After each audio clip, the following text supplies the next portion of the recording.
Encounter is brought to you by the Broome County Council of Churches, where we connect compassion with needs as we inspire growth with dignity. You'll find us in special places throughout the community. For those who remain hungry, we provide meals. For those who are challenged, we build wheelchair ramps. We comfort those who are ill, minister to those who are confined, and we remain an advocate for change and understanding on behalf of every element of our community. Connect and inspire. Encounter the Broome County Council of Churches. Good morning and welcome to Encounter. I'm your host today, Joe Sellepack, the Executive Director at the Broome County Council of Churches.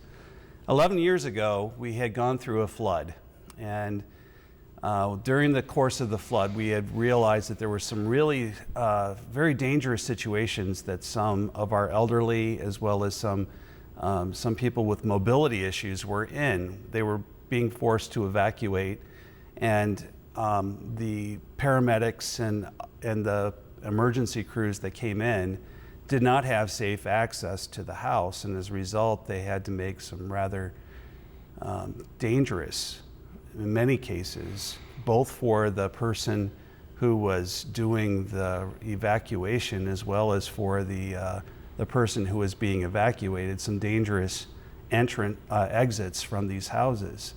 And we started looking at some of the ways that we could perhaps as a council of churches to be able to help people in these situations. And one of the things that we came up with was Ramp It Up. Ramp It Up has been going on for a number of years, and it's had several directors. And Ramp It Up is really one of those projects of the Council of Churches which does an amazing amount of work and does some good things for people who are homeowners, but it also really does help the youth that are involved in the construction of these wheelchair ramps. So tell us a little bit about how that works. Like and maybe a little bit about in general, like the teams that go and the people that are helped, and how important is this as a community project? It's a large undertaking, Dr. Joe. The process starts when I get a call, somebody reaching out for help, and it ranges anywhere from very young clients to people that are in their 80s. As you're aware, we utilize a application process, and what Broome County Council of Churches has charged me with is to provide ramps to those folks that show the most need, mobility wise and also financially. So when I get the call, usually we talk about the program, and a lot of times people will ask, how much is this going to cost me?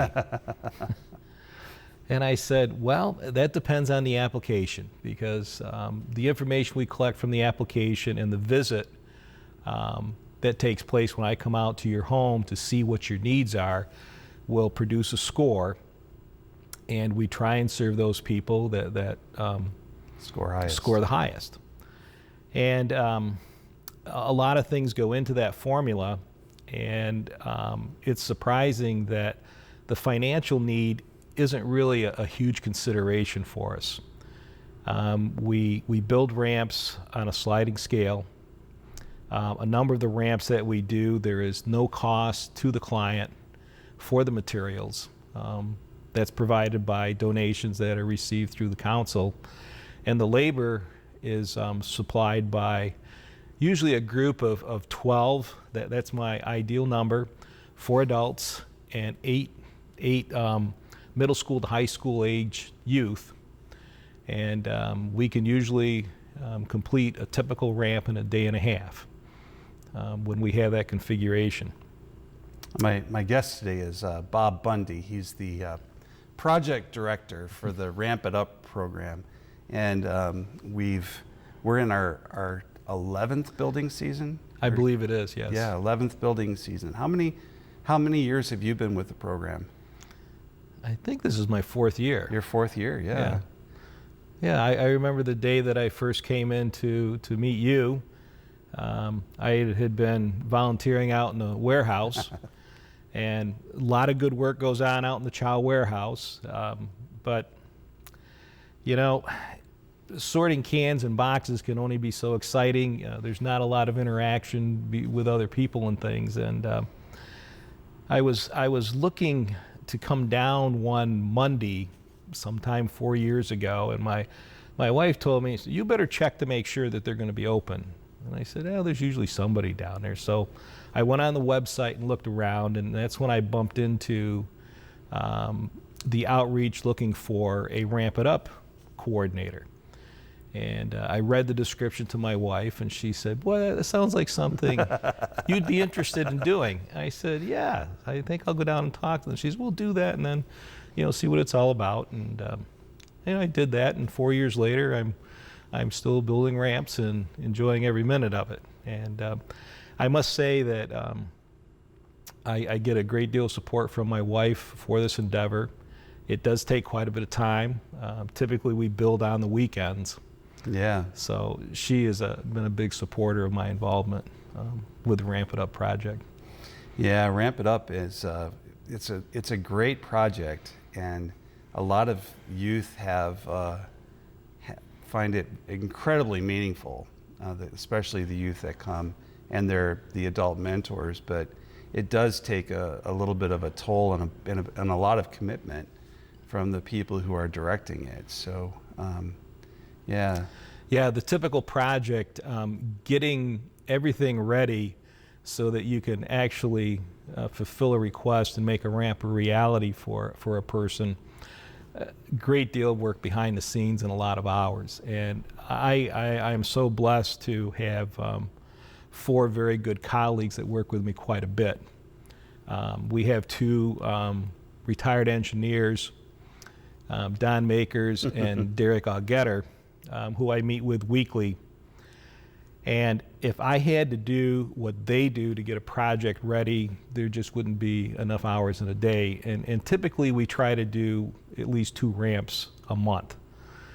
Don Makers is responsible for taking the information that I collect from my home visit. I usually do a sketch of how I feel the ramp could be approached. They go back out and take recheck my measurements and elevations and things like that. And Don makes a drawing that's suitable to be submitted to getting a permit. So there's just hours and hours and hours involved in that. And his counterpart, Derek Augetter, is the one that runs all over Broome County to the different townships and villages to actually get the permit. And that can be quite a challenge because some of the offices are only open a couple days a week, and they're just open in the morning or the afternoon. But Derek has developed a great relationship with all these people, and we haven't been turned down yet to when we submit our plans to get a ramp. But then they get back together, and they share things with me, and we talk about it. And we also send the information on to Bill Austin, who started about the same time I did. And Bill is primarily responsible for ensuring that we have all the materials in the trailer, the screws and the equipment's working. And he goes over the plans with a fine-tooth comb. Right. And sometimes we'll find some things that the 3 of us overlooked and bring them to our attention, and we modify things. But Bill is there on just about every build. Great asset to the endeavor. And then also Larice Eikenson, who's been building with us for about 4 years now, and also does the Chop and Chat program. Yeah. And she's been just a big help. This last build we did with some students from Binghamton High School, it was quite an ambitious ramp, and she was able to take on certain components of that to free me up to, engage others in the project, and just a wonderful, wonderful help. But without those 4 people, it'd be the time that would needed to be invested on my part to make the ramp a reality it'd be overwhelming. So I'm very thankful for those 4 folks. Yeah, it really does take a team in order to get to build a ramp. So there's a lot of the behind the scenes scene project, behind the scenes for the project. But on the build day, even there's a lot of time that you're spending trying to maybe even show somebody how to use a power tool that has never used it before. So that's got to be a little bit of a challenge. Well, that's when we engage a team, and some of our teams have been with us for 11 years, and we just worked with a team this past week that this is the first ramp they ever built. And I always tell folks that the only thing that you need to be able to build a ramp is the desire. We're not looking for folks that are skilled craftsmen or skilled carpenters or have home building experience. Just come and we can teach you, the things that you need to know to be able to build this ramp. And there is a lot of teaching on my part, on Bill's part, on Larissa's part, on showing folks how to do things, but the rewards are tremendous. A lot of people will build and they just get so excited about it that I have, they want to sign up for the following year already. Right. And I have a number of teams already committed to build with us for next year. So that's just great, and there's nothing like, a 14, 15-year-old, 18-year-old student, toiling out there in 80-degree weather, and it does take a toll. It does. But they stick with it, and the reward is we typically at the end of the build will invite the client to come out and take a picture with the group on the ramp, and the reaction that you get from the client when they first are able to get out on that ramp and have some freedom to be able to access the house on their own and wheel down that ramp, it's hard to describe the impact that has on not only my heart, but also on the hearts of all those that have been involved with the project. Yeah, I remember the 100th ramp, which occurred a couple of years ago. I can't remember. We're at probably 160 something now. Yeah, someplace in there. Yeah. So when we built the 100th ramp, I remember the couple. The gentleman had mobility issues. He was being forced to carry his wife's cart. That it's a powered wheelchair is what it was. It had a scooter kind of thing. Yep. You would have to carry this man with mobility issues down 3 steps so that he could get her out of the house, and she then would be able to ride it to where she needed to go and into the van, and the van would have a lift and would carry her in and all that kind of thing. And so you can imagine how frequently she actually got out of the house. It only occurred generally when she needed to go to the doctor, and that was a requirement. But outside of that, she wasn't able to go around the block. She couldn't, even get fresh air, really. So as a result of that, she felt free. So she came down and she goes, "Free at last!" And all these kids were sitting around her. Everybody was crying, of course. And at the end of it, she looked at us and she said, "And all of this is because of what you did for me." And we're sitting there going, "No, it even began before this. At some point, Christ set us free." That's right. And we are giving this to you as a symbol of our own freedom that we have. And it's an important thing for us to be able to really present to people, is the fact that we're doing this as churches, as community groups, but it's an expression of our faith, and that's the reason that we do it, right? Exactly. It's the love that God has for us. It's a way for us to show His love to other people, something that we know about and we cherish and enjoy every day. And it's very moving sometimes when that all comes together and the youth see through their efforts the love that they're providing to a person that has reached out and asked for help or love. Yeah.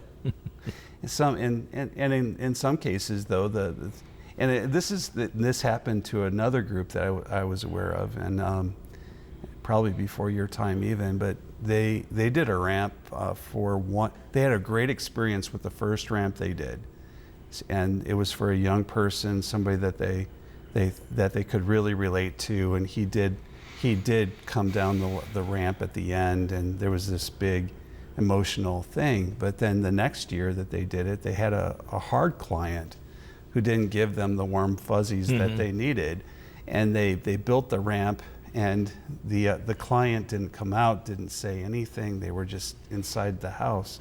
That's got to be a harder one, right? It is. The most difficult thing that I find about the job that I really struggle with is when a person will call in. Usually money's the first question, and the second one is, when can you be here? And this year alone, I think I have 52 applications currently, and at best we will build 20 ramps. So we're not even going to be able to help half of the people that have requested help. When I have to tell them, I explain the process to them. You need to fill out the application. I need to come out and visit, and it'll produce a score. And I always stress with them that what we are trying to do is help those people that have the most need. And if it's not on a first come, first served basis, it's a result of the application and the visit. And if I get a call sometime after that where a person is stuck in a nursing home and they can't get home or get their mobility assistance device until that ramp is built, we're going to make them a priority. So, pretty much I tell folks, until I commit to you that, we will be there on this date and build your ramp on these days, it's kind of in flux. And unfortunately, I've had some people wait well over a year before we were able to go out and help them. But the vast majority of people are very understanding and they accept that. But it's hard to tell people that, they have these aspirations and they're thinking, my problem is right now. I need this ramp tomorrow. And say, well, we understand that, and we do want to help you, but you may have to wait 6 months or over a year, and that's very tough. And when I started doing the ramps, I really didn't anticipate how I would react if I lost somebody along the way.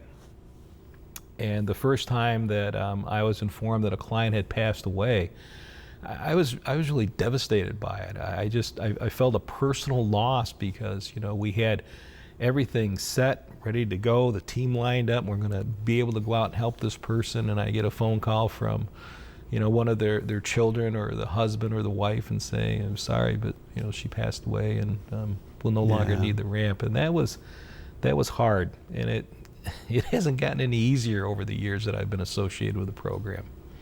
Yeah, I can see where that would be a really difficult situation to be in. Yeah. My guest today is Bob Bundy, and we're talking about our Ramp It Up project at the Broome County Council of Churches. So, so if a person wanted to get involved in Ramp It Up, either as a volunteer, to give, maybe, because these ramps are not cheap. So we're always looking for donations to come in to help offset the cost when a client can't afford to pay for it. Mm-hmm. So if somebody wanted to get involved with Ramp It Up, how would they do that? Well, that is the easiest way, and a very important way is we have to have the resources to be able to buy the materials to put the ramps in for folks. And if people don't have the time or aren't able to come out and build, that is certainly a wonderful way to get involved with the program and help these folks out that have requested help from us.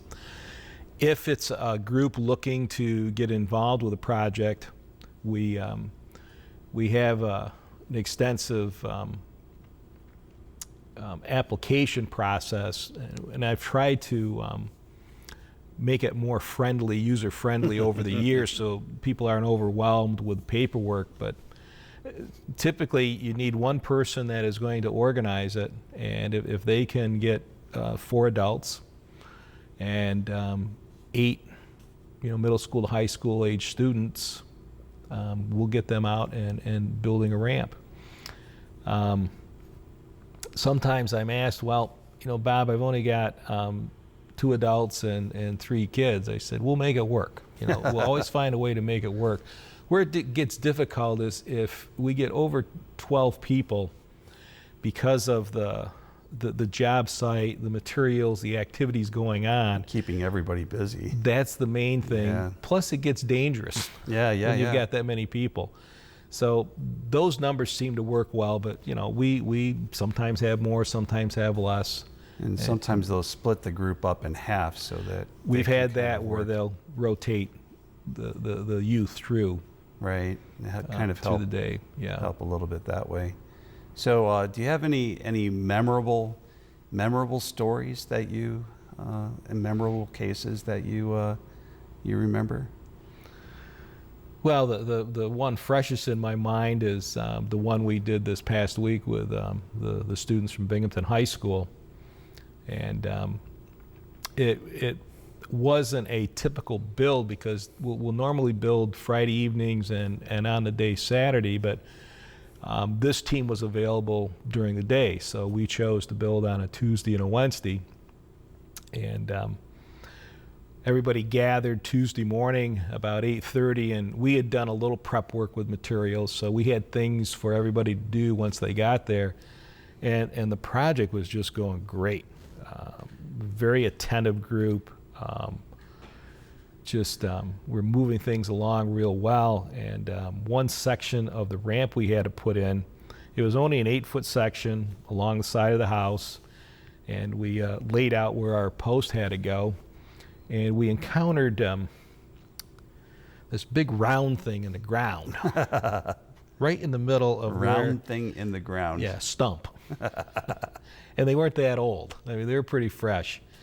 And it took us about 2.5 hours to pry those things out of the ground. It was just an awful job. In fact, we even got the chainsaw out, and I'll be going to have that sharpened again because we kind of abused it a little bit getting the stumps out. But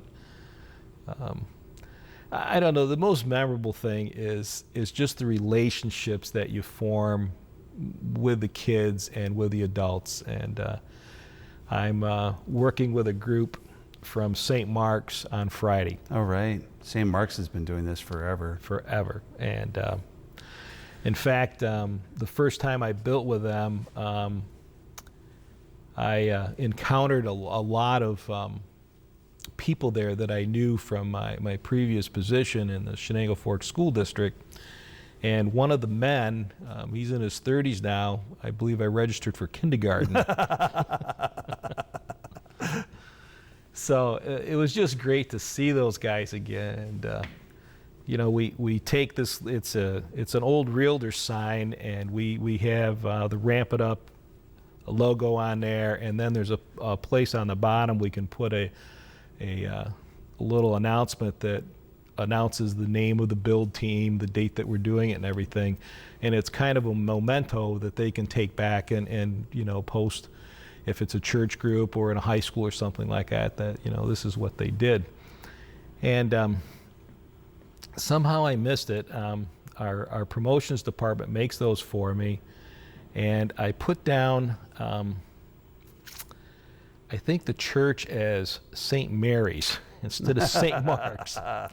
And of course, they had to let me know about it. But I was able to go along with their fun, and to this day, Father Mark is known as Father Mary. And he's a great Giroux, yeah. Great person. We have a lot of fun with that. So I'm looking forward to building with those folks this Friday. Yeah. But it's the relationships with the people, and also helping the clients that call in. And because we've done it so long, been doing this project for so long, 11 years, we start to see where where a youth who volunteered then becomes an adult mentor at this point. So we see the growth, and we also see where they're headed with their life, and the impact that a simple ramp can make on a person's life. It's profound sometimes. Yeah. The freedom that they haven't been able to enjoy, that they can finally get out and do some things on their own, or just go out and enjoy the day. Yeah. Get out in the sunshine. Yeah, the woman that we did the 100th ramp for, the big thing that she wanted to be able to do was to walk her dog. Mm-hmm. It was something simple, but it was, it makes a profound difference if she can put the dog on the leash and take the dog around the block. It's just an amazing thing. A very memorable thing that comes to mind, we did a ramp a couple years ago, and it was a difficult layout. The terrain was difficult, and it was a couple. And like you said, the one time, the person wasn't really all that thrilled or didn't want to participate in thanking folks and everything. This particular one, the person was helpful. When I visited one time, the truck kind of slipped off into the ditch, and he had to get his tractor out and pull me out. We've got about 15 seconds. Okay. Anyway, at the end, he came out and hugged me. Oh, wow. To thank me. And it was so meaningful, because you could tell this wasn't a person that gave out hugs a great deal. Yeah. And that really stuck with me. My guest today has been Bob Bundy, and we've been talking about the Ramp It Up project that we coordinate at the Council of Churches. And if a person wants to get involved with Ramp It Up, they can go to www.broomcouncil.net. Look up the Ramp It Up project. You'll find a link to both the volunteer page as well as to you personally, and give you an email and try to start the process that way. It's that simple. Well, for all of you, I want you to be good and gentle with each other today. Thanks for watching.